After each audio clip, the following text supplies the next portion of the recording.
Welcome everyone to this week's episode of the Water You Drinking podcast. We're here with Nicole and Priscilla. They're the founders of the Skyflower event that Epic Water Filters recently sponsored. And we're going to ask them a few questions about the event and empowering women and how water has impacted their lives and how they've used Epic's products. So welcome, guys. Would you like to start off by just telling us a little bit about Skyflower? Absolutely. So Skyflower is a nonprofit that we are hopefully going to get approved for. And our goal is to bring indoor studio-based aerialists outdoors to safely experience doing aerial silks off space nets and highlines. So in more extreme environments where they'll be wearing a harness and a leash, accessing these spaces from the air versus like from the ground up, as well as using these events as an environmental catalyst. So including trash cleanups and working with like local environmental groups to make an impact. Nice. I heard you say Skyflower. Is it Skyflower or Flower? It goes both ways. Flower, flower. Yeah. Sometimes it comes off the tongue as flower. Yeah, we weren't sure. I thought it was Flower for the longest time, but Flower's cool too. Definitely. I like flower is like, yeah, we like that word because it's like a general term. And so it can encompass like a lot of different apparatus and people getting into like their flow state, basically. Cool. Gotcha. I heard you also mention you had to go through some sort of approval process to become a nonprofit. Are you able to talk a little bit about that? Yeah, we have been applying to get our 503 501c3 status. We had to fill out some documents for the state of California and also through the federal government. Each state is a little different based on just their state's needs. And so we've been creating our articles of incorporation, our bylaws, and have been just waiting to hear back now that we have officially filled out all of our paperwork and forms. And so we have about like a 2 to 4 week time span of when we should be hearing back. And so hopefully get some good news soon. Cool. And so you guys have already done one event that Epic was a sponsor of. Do you want to give us a little recap of that and kind of just tell us how that went? How many people were there? What you accomplished during the event? Yeah, absolutely. So our first event was last year and it was in Northern California, this really beautiful water hole situation. And there was we had a space net set up as well as a high line over this waterfall area. And we had about 12 women come out and join us. And the entire thing was rigged by women, which is really cool that aerial silks right now is like a female dominated outdoor extreme sport, which is huge. There's a lot of extreme sports that are very like male dominated, and silks just really bring in this nice combination of like athleticism and like grace and expression as well. And so that was kind of the gist of our event, and we were able to use Epic water filters to literally, we didn't have to pack in gallons and gallons of water. We could just refill our water bottles straight from the source we were flying over, which was like a huge saver in terms of packing weight. And yeah, do you have anything to add? Yeah, not only do we have our space net and highline, but we were able to hang 3 pairs of aerial silks from the space net and help our attendees get on and off the highline, whether it be with a pair of aerial silks. We also had a cord lassie, which is like an aerial rope. And also anybody that was interested in highlining, we actually also rigged a little water line too above the water, just so that way we could add to our event. We included a trash cleanup to help out the area, and also had a guided yoga class, and we all camped together, which was really special. And so we were able to really connect with everybody that attended. Nice. Absolutely. That's all super cool. How much planning goes into the rigging aspect of it? Or do you kind of just go out there and throw up the ropes and nets and whatnot? There's definitely a lot of planning that goes into it. I think this last event that we held, we probably started planning a year in advance, just started talking about it. With time, we were able to get our rigging crew together. We were able to reach out to the attendees, see if they could come. Also, as far as the gear goes, there's a lot of planning that goes into that. We actually hand wove our space net, so that was our own little project on the side that took like a solid week of just hand weaving before it was complete. But then it's just a matter of packing in all the gear, bringing it out to the location, setting it all up, and then we were ready to go. What do you think like the biggest challenge was with setting up that event? Was it getting to the location, or weaving the space net by hand? I think finding a solid crew of people that know what they're doing when they're rigging. Safety is very important to us. We want to make sure that everybody can get on and off safely, that the rig is completely safe. And so just finding a crew, especially since we were all women, finding an all women crew to rig safely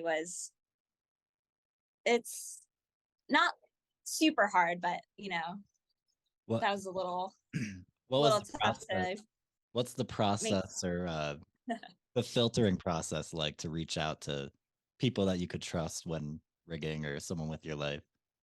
right, exactly. Yeah, I would say the process is typically people we have rigged with before. Okay. So we know that they're solid in their techniques. And we had, women coming from all over California to help us out, from Southern California, Northern California.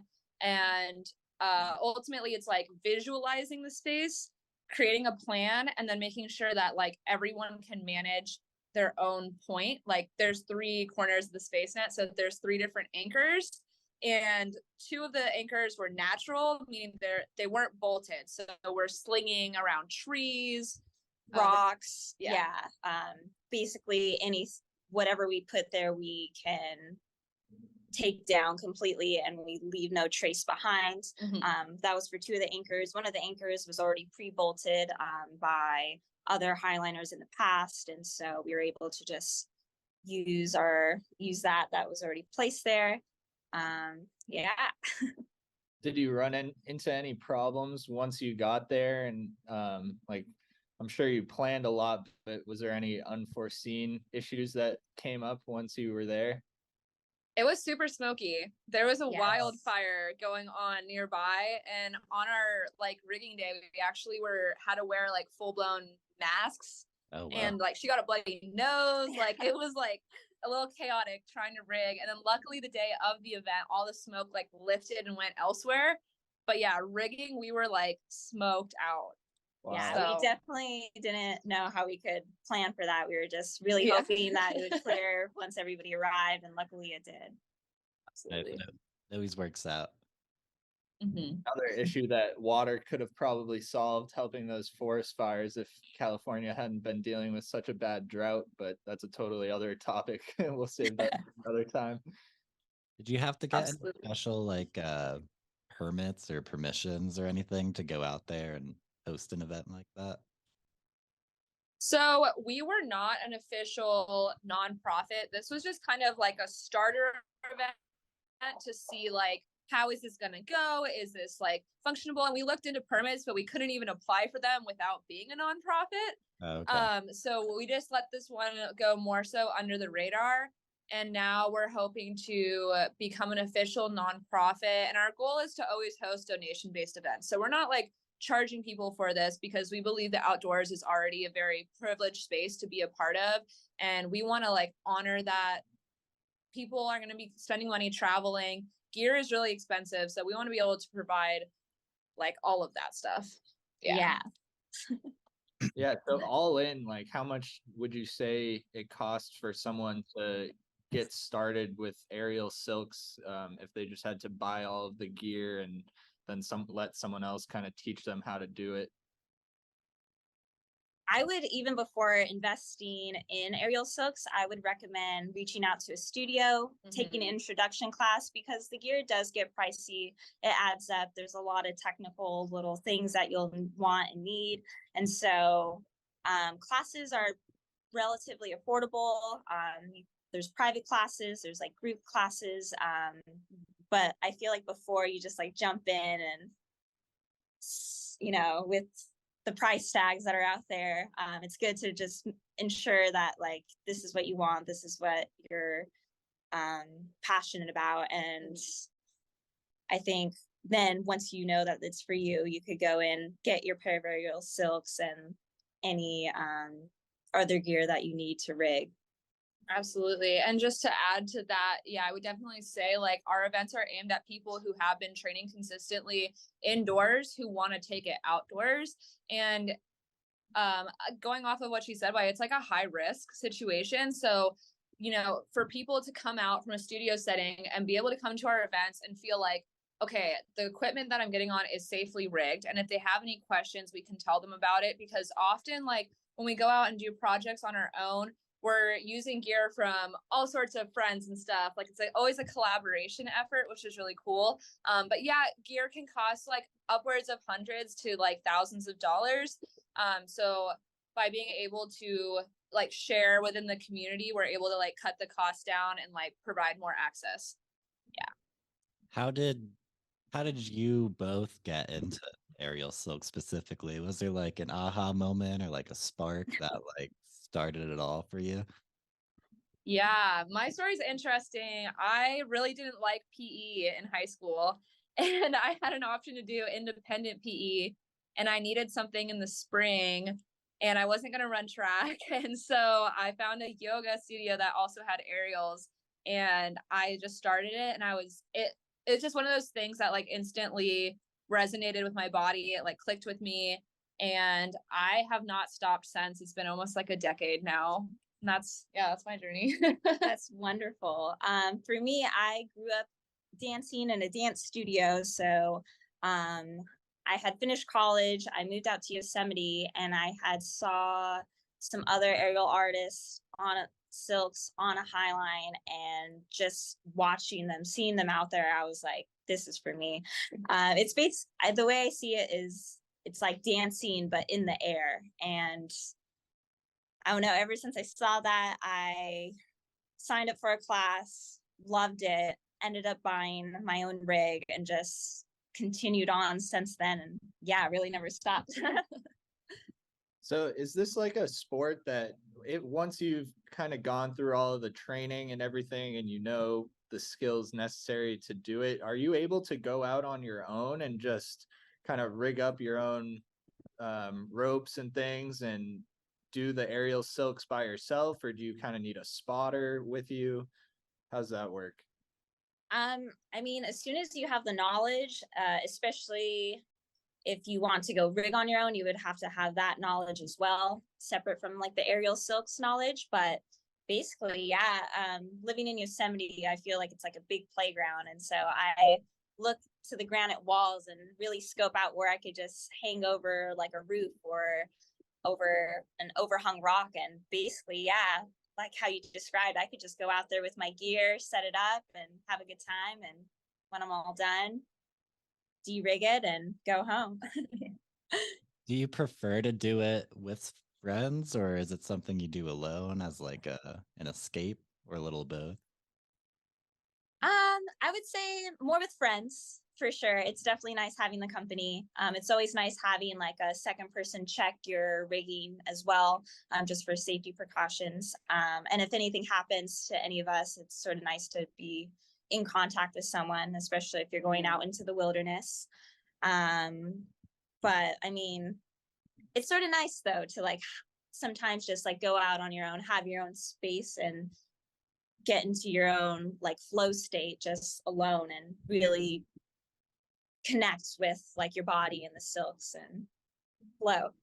Absolutely. And to add on to that, I feel like when you are out on the silks, even if you're with a group of friends, when you get out on the line, you're often so far away you can't really hear them anyway. And so you do kind of find your own space. And I've been lucky enough to go out with Priscilla. And so we'll be both on the silks at the same time, doing some like aerial duo stuff, hand to hand. And so, yeah, there's ways where you can work together in a team, but in general, you do find your own space when you're out on the line, regardless of who's there at the anchor. Super cool. So yeah, you guys almost can do a bit of a duet while you're up there together.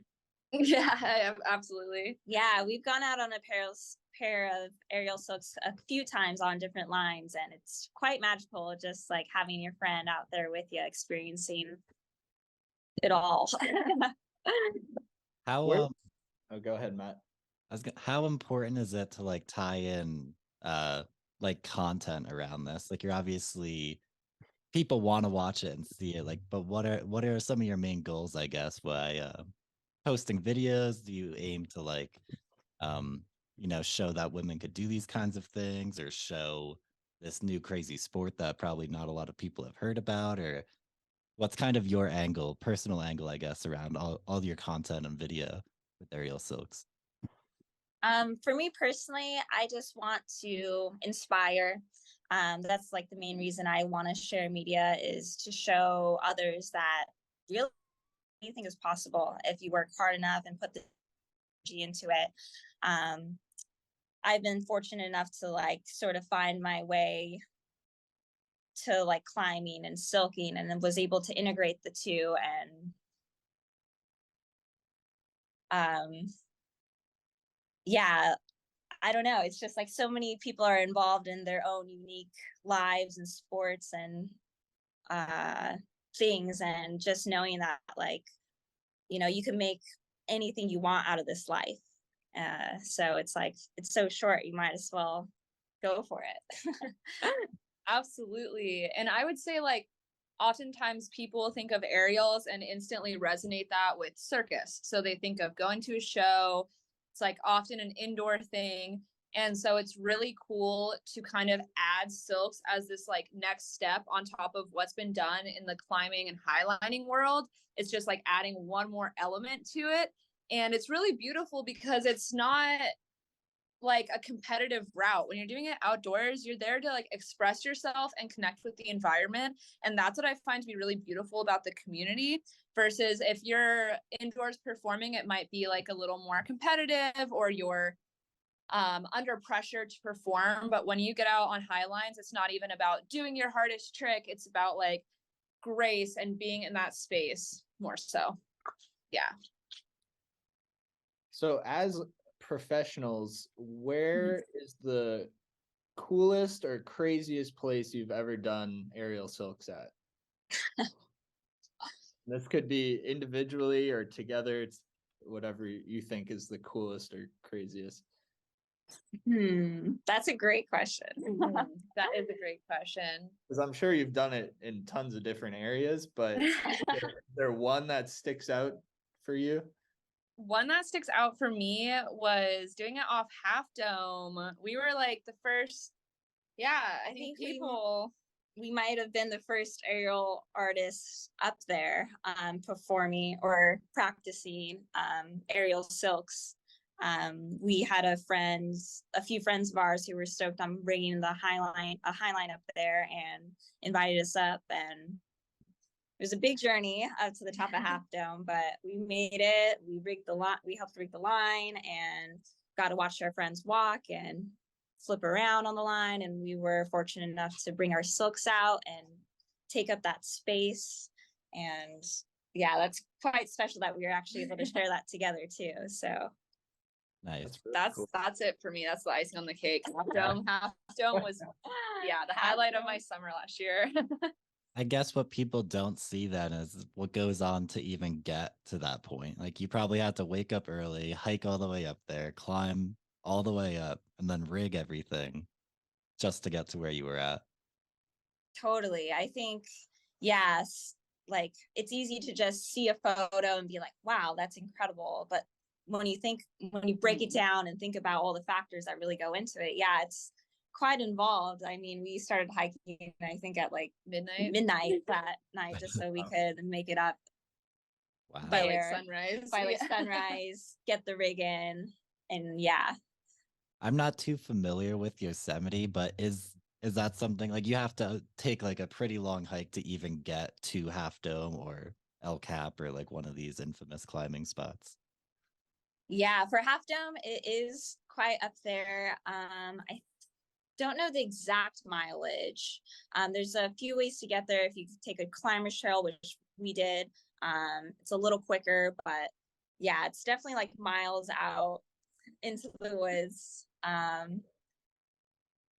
And then we, yeah, have to summit the dome and with all the gear. Oh, so And do you go so- to the top of Half Dome and then kind of work your way down to where you're going to be doing the silks, or where exactly are you suspending yourself from? There's a feature called the Diving board? is this the diving board? The visor? The visor, I believe. I always get the diving board and the visor mixed up, but the visor, I believe, is on the top of Half Dome. And so it's a big rock feature that just juts out from the summit. And so we had a line rigged just across the summit.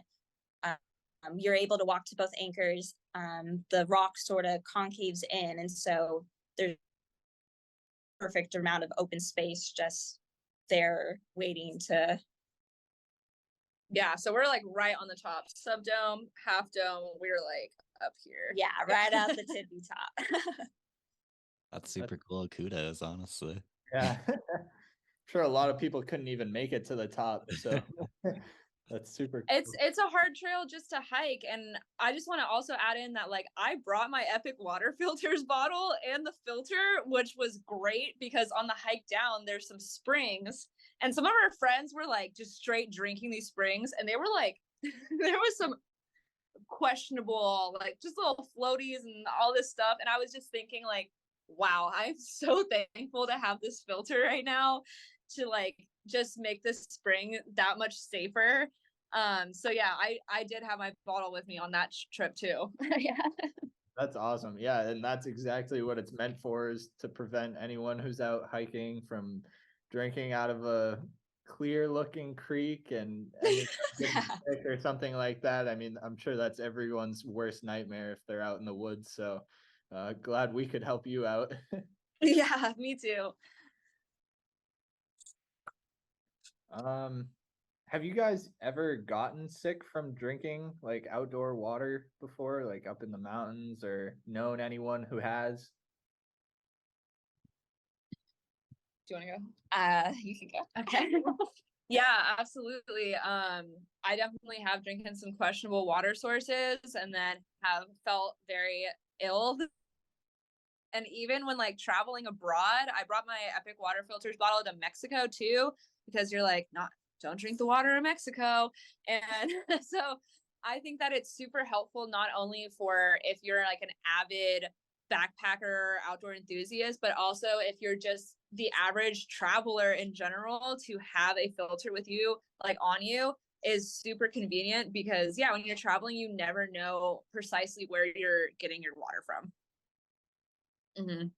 I'm lucky enough to have not had a bad experience with water. I am very, I guess, aware though of like what I'm drinking and what I'm putting in my body. And so if it is questionable, I'll just sort of pass, or in our case, have a filter bottle around so I could just scoop up the water and know I'm Nice. not going to be safe. Yeah. I guess it's a good transition into some more water environmental related questions. But what were you doing before using an Epic water bottle? Were you still filtering water, or was it plastic bottles, or did you bring your own water? It was packing in a lot of water. Yeah. Yeah. I've packed in a lot of water many times. But on certain occasions during like backpacking trips, I will take like a filter out, stop by a lake or a river, anything close by, pump it up or filter it out however which way I can, fill up my bottles, and then continue onward until hopefully the next stop. So yeah, I think having an Epic water filters bottle is so convenient and just makes having, I don't know, the anxiety that comes with like fueling myself and staying hydrated just makes it so much better.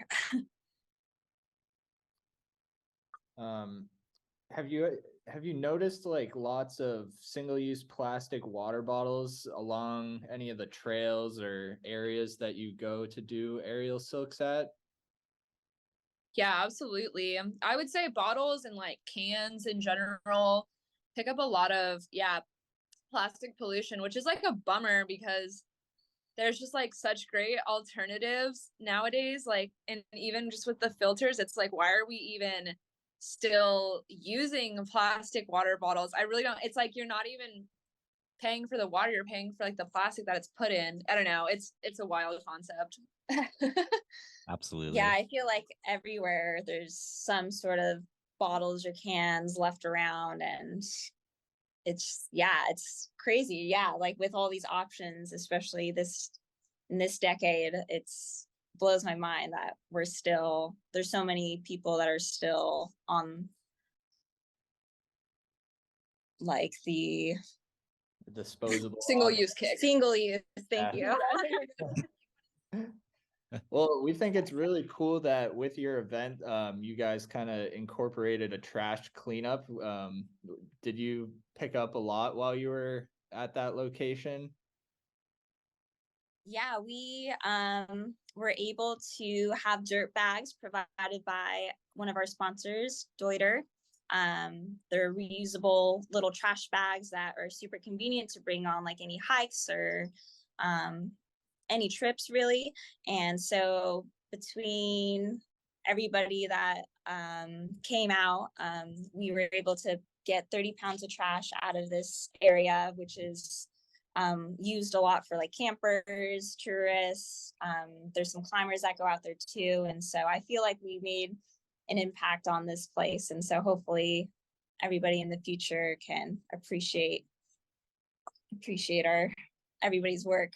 And continue the effort. So I feel like when you come to a spot that's clean, you tend to want to keep it. And I find that like often if you find one piece of trash, you'll find a lot of trash because for some reason, I don't know if it's like people matter if I leave my piece. And also like sometimes it's not even your fault. Like you can put it in your bag and it like flies out of the pocket or something. So like I think it's always just being mindful of like picking up trash if you see it. It really takes like very minimal effort to like see it and pick it up. And I know that sometimes we all see it and you want to just like turn a blind eye, but it's like it's there, it can be removed, and it feels good too, knowing that I'm not contributing to like an animal eating that, thinking that it's food when it's not. It's like a cigarette butt that's obviously not food, you know? And like, Right. yeah.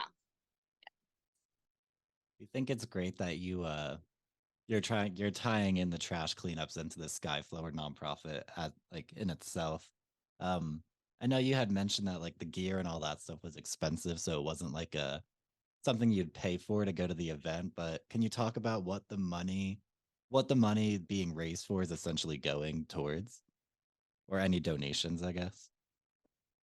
Yeah, absolutely. So, along with just providing an experience, I also have this like intention of like, I want to be able to pay my skilled friends who do this outdoors for their expertise. Because oftentimes when we're out here like doing these really cool highlands or really cool, they're passion projects. We're often not getting paid for them, you know, even though we are like athletes, you rarely get paid for the stuff that you do. And so by being able to have a nonprofit and that's donation based, it's like all of those donations essentially go towards paying our team and paying for gear. And so we're also like funding other athletes to be able to allow them to continue their personal journey as well. Mm-hmm. Nice. That's super cool. Yeah.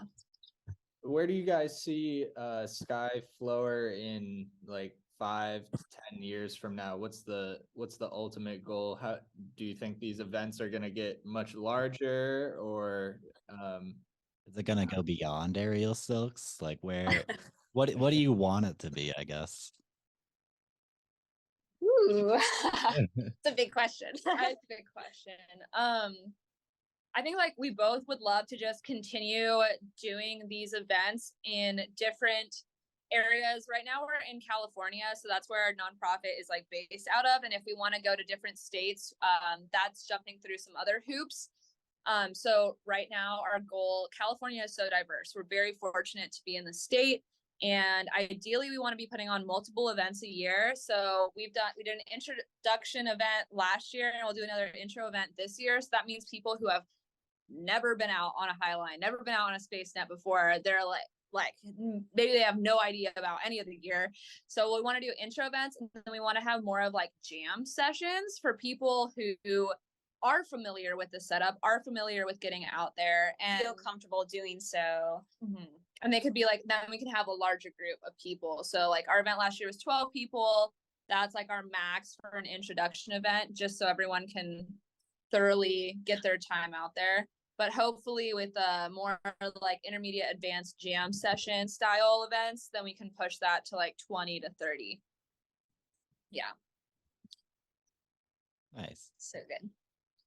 that'd be really cool. Maybe one day Matt and I will get up there. Oh, That'd be epic for sure. it'd be epic if we saw the end. Yeah. Yeah. This would almost be cool. I know when you go to like festivals or anything along those lines, you always see not like circus performers, but there's like people doing, Kinda stuff like like this. That'd be like performing art. performing, yeah. That Yeah. could be like a cool angle as well. You could, like, Absolutely. festivals. That could be fun. Catch Skyflower at Coachella. That would be neat. I do have some friends who do that, definitely. Good. But yeah, like getting a high line over like the actual crowd would be really cool. That'd be sweet. Hey, we're giving you guys new ideas. Yeah. Well, I guess we're kind of getting towards the end of the time here. So we normally wrap up by asking you each, or asking everyone we interview like the same question. But that would be, what is one thing you would tell a younger version of yourself today? Ooh, It's also a loaded question. younger version of myself. I would say that the community is out there. If you follow what you're passionate about, and you'll find people that resonate with that. And by chasing your own passions, you'll automatically mesh with people that are also doing that. And if you feel like you're like having to change yourself to fit into a community, that's just not the community for you. And there are people out there who will love you and love to be around you and sharing your passions without it feeling forced in any way. Yeah, that's what I would say. I love that. I think I would tell my younger self that it'll all work out. I guess for a long time, I really didn't know where I feel like a lot of people are on a goal to like find themselves, and I didn't find aerial silks until like after I graduated college. Like I just believe that it's like never too late to still follow your dreams and just like figure out like who you are and what you want. And it's beautiful, like with all this time I've been able to change and really just grow into myself, and just believing that like, hey, like whoever I am is perfect. I'm perfect just the way we are perfect just the way we are. Like sort of how Nicole said, like you don't have to force it, you don't have to change for anyone. It's just we're beautiful. Yeah, we're just beautiful. Just I love people are beautiful. Just like be yourself and follow your bliss, and it'll all work out. Basically, yeah. Yep. Well, it's a great final message for us to end it on, I think. Yeah, no, that is great. Thank you so much for your time, Nicole and Priscilla. Yeah, we thank you. appreciate Thank you so much for having us. Yeah, absolutely. Anytime. And if anyone wants to find more information about your events, where can they go to find that? Sweet. They can follow us either they're in just like Instagram, it's Skyflower Aerials. And if you want to look it up online, it's www.skyfloweraerials.org. Yeah. Awesome. Yeah, and if there are any aerialists that are passionate about coming to an event, you could submit a little application on our website. So definitely check that out if you want to know more. Yeah. Cool. Thank you again so much. And for anyone that doesn't know, Nicole is one of our epic athletes. So shout out Nicole. Thanks for being on the team. Woo. And yeah, thank you both again so much for your time today. Yeah, thank you. Thank you.